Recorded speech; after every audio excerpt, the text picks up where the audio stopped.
সেটাই শাহে মদিনা বলো লাগবে তো কেন সেটাই আখিরি শের গম ইনশাআল্লাহ শুনলেন তো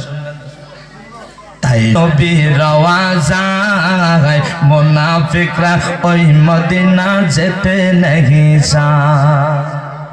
তাই তো আশেক বারবারে যায় নবীর আওয়াজায় মুনাফিকরা ওই মদিনা যেতে নাহি চায় দিদার সারা আশেকেরা বাড়ি ফিরে না হায় হায় দিদার সারা আশেকেরা বাড়ি ফিরে না লাগবে তো কেন সেটাই সাহি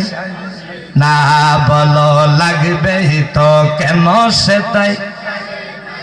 না বাবা অনেক বেশি ভালো লাগে সোনার মদিনা বাবা অনেক বেশি ভালো সোনার মদিনা লাগবে তো কেন সেটাই শাহে মদিনা বলো লাগবে তো কেন সেটাই শাহে মদিনা।